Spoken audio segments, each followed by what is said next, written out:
them! Hello and welcome to another tale of Tales of the Uncharted Territories. I'm just trying to think where we are in this series, and I think we're actually Tales of Tormented Space. Well, Tales of Torment. Tales of Torment. Sounds like much more grim, yeah. Right? like a mid-80s British audio nasty in this case. Oh, yes. Hello, everyone. I'm Kaki. I'm Kay. And we're doing another fanfic today. And this time I've selected. I've gone a little bit off the track of doing those episode fillers, which we will get back to. We will get back to them because I'm sure that they're great. In all honesty, it's the holiday season, and we're having to mess about a little bit with the order in which we're recording these things, and therefore it's easier if we don't have to worry about that kind of problem. Exactly. You've got it absolutely spot on. So we're just being a little bit cheeky in that regard. But I found one that I think is really appropriate to sort of dive into because it deals with a character that I haven't seen in a while. And I've selected the story, which was recommended by Mystery Tour on Twitter. Oh. And it's called... it's written, again, by Astrogirl. She's been featured before. And it's called 5 Things That Never Happened to Scorpy's Neural Clone. Hang on, didn't we do that one already? Well done. Thank you for repeating the exact question that we had before we started recording. Oh, and then I cut you off. No, I think you did a very good job, and I want everybody to know what a great job my buddy Kay did. Come on, you're giving them the wrong impression that they think that this is all spontaneous and we never do anything, or do they? Well, I think you misread the word spontaneous in your script there, buddy. Right, yes. We did another story by Astrogirl called 5 Things That Never Happened to Zalak's Son. Right, that's the one, yes. Yeah. So where we had like 5 scenes where things turned out differently than they did. Yes. Which is a really interesting dramatic device. Oh. So as soon as I saw that this existed, I mean, considering that... Yeah. Scorpy's neural clone is no more.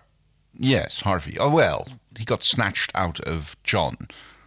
We don't know if Scorpy isn't keeping him around somewhere. If it's got a receptacle or... he might just have a backup, made a dump. I mean, he wouldn't have just removed it without getting the data from John. So, he's probably got a backup of that somewhere. So who knows? Sorry, I'm just running my through the game theory. I mean, he has access to actual John now. Right. Who actually knows it. Yes, but Harvey might still have gotten information out of John that he can't get in another way. So, Oh, yeah. The summary is a 5 things story featuring various versions of Harvey. I wonder if Astrogirl has done more of these 5 things. Yeah. Or maybe it was a thing on the forums for a while. Oh, interesting, yeah. Have a 5 things. So the rating is teen and up audience, archive warning, major character death. Category male. It's not what I usually expect for a fan. Well, it's not the kind of fanfics that we read. Maybe not you. Well, no, I mean, read out here on the on the podcast. Well, it's never been for any reason of selection. We do try to stay on the PG-13 side, which I hope that this is. Oh no, I'm not logged in, and it's still showing me. Teen and up, yeah. Teen and up. It's relationships: Scorpius, Braca, characters: Harvey, John Crichton. Oh, so his first name is Miklo. I just thought it was Braca. I didn't know he had a first name. Maybe it's a fanfic liberty. Fair.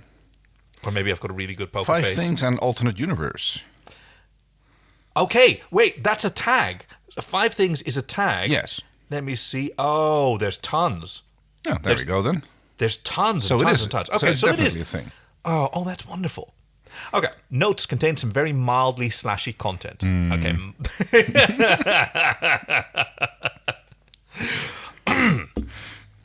1.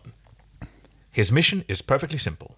He is to infiltrate himself into his subject's brain, root out the information his creator desires, then take control and call for his extraction. But it begins to go wrong almost at once. He simply isn't prepared for the gibberish that fills this creature's mind. Chaotic, random, unconnected thoughts. Memory of experiences so bizarre and alien that he cannot even begin to guess at what they signify. And, above it all, the ceaseless stream of consciousness nonsense. Sometimes vocalized, sometimes silent, but always there. Floating across the surface of the mind, constantly distracting him. It'd be impossible to find what he's looking for in here, even if it weren't tightly locked away. That is so... he's a scientist, right? He is a scientist. I know, right. Still, he does his best. filing away random bits of information in the hopes that Scorpius might be able to make more sense of them. Eventually he decides he's gotten all he's going to get, or perhaps he's just become desperate for the release of oblivion, and he makes the move he's been programmed for. Nothing happens. His efforts to take control go completely unnoticed, mind and body slipping from his grasp like wriggling alien fish from his host's distant, long-lost homeworld. Whoa. In desperation, he tries another attack. If direct control will not work, perhaps indirect manipulation will. No matter how confusing he finds it, he does know of this person's heart. These are things he cares about, a woman he loves. Say the right things, convince him that he might present a threat to him, to them, to her, and perhaps he will turn himself in. Okay, early on it says like wriggling fish, and I really wanted to read that like Gollum. Fish raw and wriggling. So the clone finally prepares to reveal himself, to become not just an unsensed presence, but a voice. He expects shock, horror, an emotional reaction. He expects resistance. He doesn't expect to be ignored. He tries harder, tries raising his voice above the mental din, but 1,000 other voices shout him down, and he is lost in cacophony. His words become shouts, become screams, become incoherent, ranting gibberish, but it all merely blends into the background. It goes on and on forever. And the Bannock never even notices. Oh! Oh my God! That's amazing!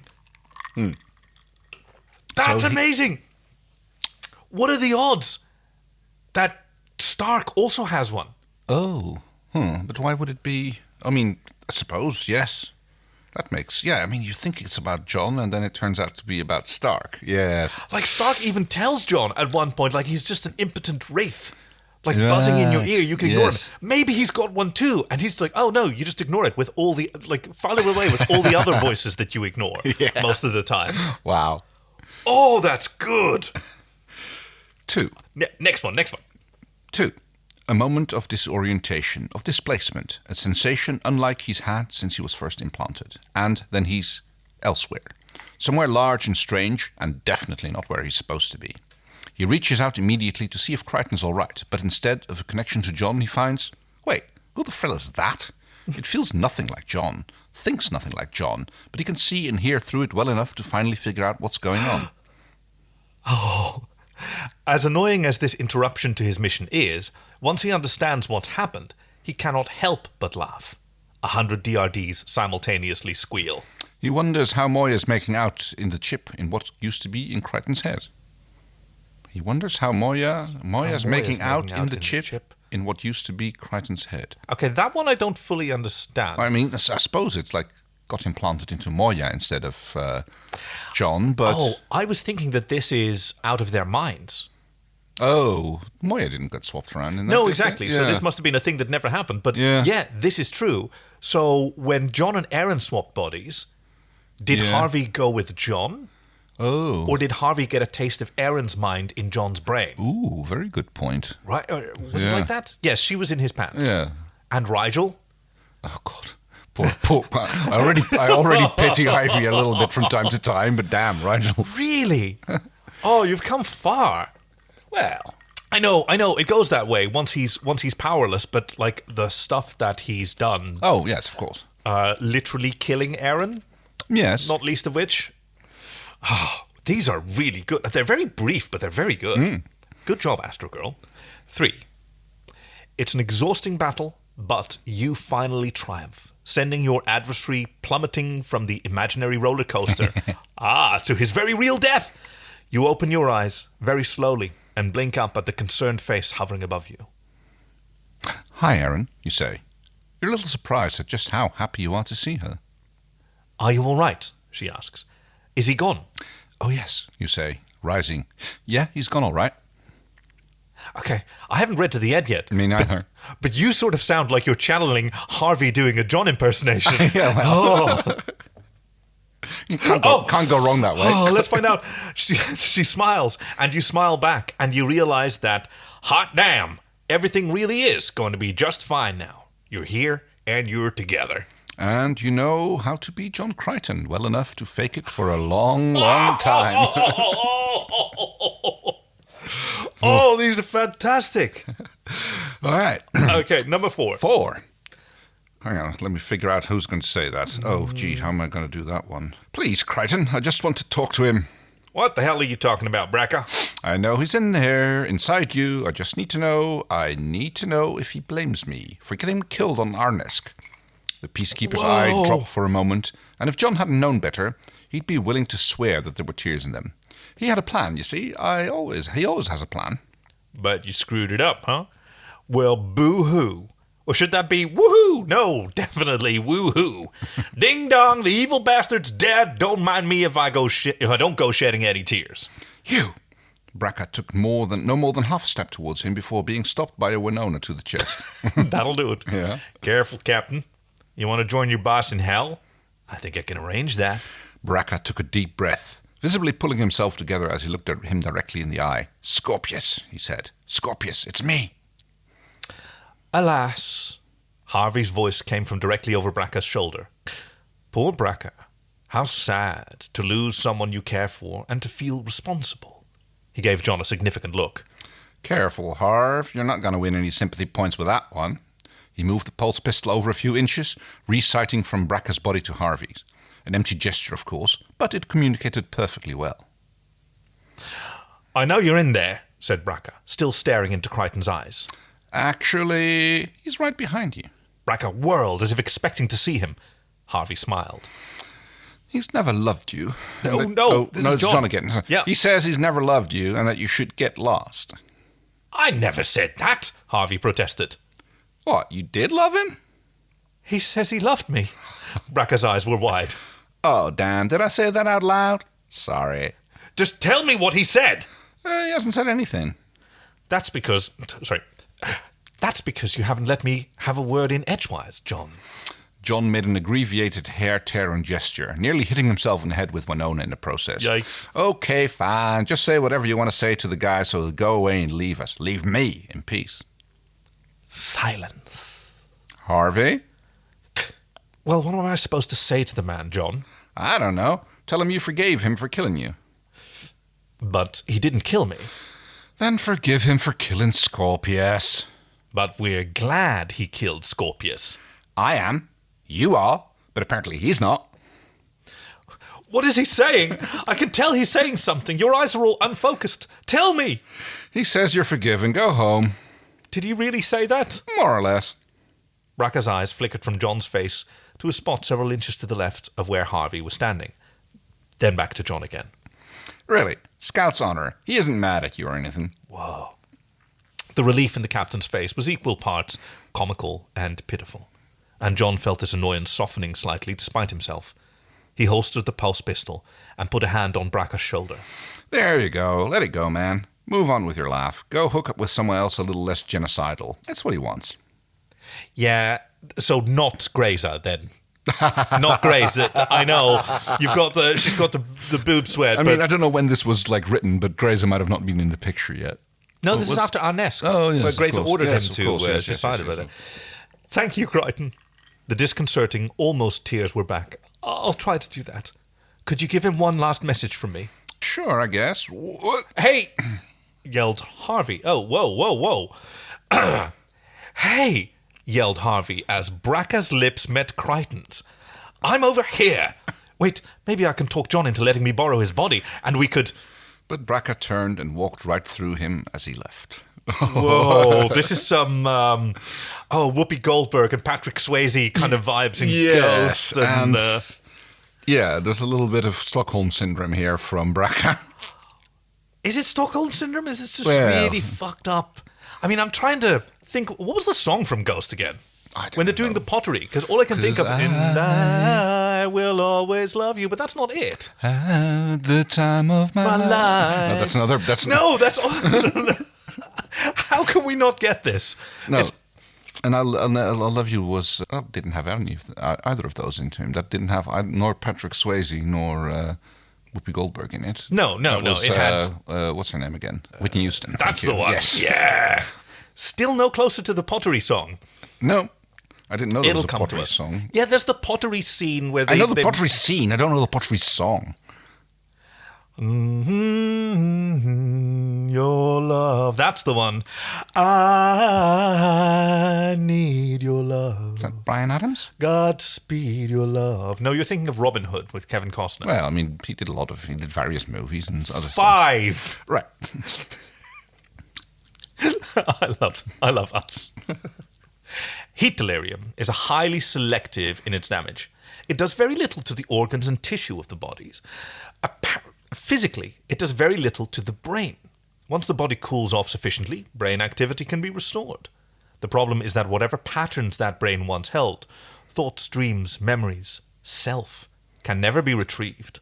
What remains is the proverbial blank slate. He doesn't need to tell Scorpius this, of course, but he makes a point of bringing it up anyway, and he's rather relieved when Scorpius deigns to listen to him. He talks fast, trying not to use too many of the obscure Earl's phrases that he's picked up from Crichton. Oh, well. He doesn't want to die, he tells his progenitor, but he doesn't want to live there anymore either. John's grief and anger make it all but unbearable, which is kind of weird considering what Scorpius... If he's modelled on Scorpius, you'd figure he can deal with that kind of stuff. Yeah. I mean, that's so sure Scorpius has seen his own share of that kind of thing. Yeah, but Harvey has to be his own creature. He can't be a full Scorpy. Because he's pathetic and he's empathetic. Yeah. Right? And he's selfish in a way that... I mean, is Scorpius selfish? He's highly driven, right? I mean... He's got his agenda. I mean, you could maybe say that Harvey is kind of like a copy of Scorpius. I mean, a mental copy of Scorpius, but running on different hardware. So, for instance, he has the same memories, but he doesn't have the same, I don't know, emotions, hormonal reflexes, built up body trauma that has come from that. And therefore brilliant. He has a different view on these things. Yes. Yeah, different processes run at different, intensities. Yeah. He doesn't have the same emotional filter. He doesn't have the same pain tolerance. This is... Okay. Anyway. I love this. I love this. Okay. Yes, he tells Scorpius. John fully intends to kill you. He regarded any promises he made as void when you failed to save Aaron from the living death. Oh. So this is an alternate universe for where he... yes. The delirium. If you had not crept up on him in his sleep tonight, he would have crept up on you in yours, and there would be nothing I could do to stop him. I have very little influence over John anymore. It becomes very easy to ignore a voice in one's head. Much easier than ignoring a loved one. He doesn't have to spell out the details of his plan. Even after all this time, they still think very much alike. A deal is made, a bargain struck. Life for loyalty, he thinks. Not a bad trade. And the doing of it turns out to be ridiculously easy. A few hours later, he brushes his new, long, black hair from his eyes. He sits, he breathes, he feels. Then he walks over to where Crichton lies asleep and rests a gentle hand on his arm. The human stirs and blinks, looking up at him with incredulous hope. Aaron? Hello, John, he says, and smiles. Oh, these are amazing! I can see what you mean with a little bit slashy. and not more than a little bit shippy. But yeah! Oh, hell yeah! We really are dipping our toes in tormented space, aren't we? It's not the old familiar uncharted territories. A lot of torment going on here. Whoa! I thought these were really fantastic. Yes. So, thank you to Astrogirl2. Thank you. Again, once again, you have regaled us with many a great tale so far. And thank you for listening. You can join us next week when we return to Farscape episode, whatever it turns out to be. We'll just find out how that goes. And until then, bye-bye. Bye-bye. Which we've actually had a question about from one of our listeners who... What the fuck does that mean? Yeah. SWAI, that's the closest they can get. Yes. Oh. The mystery continues!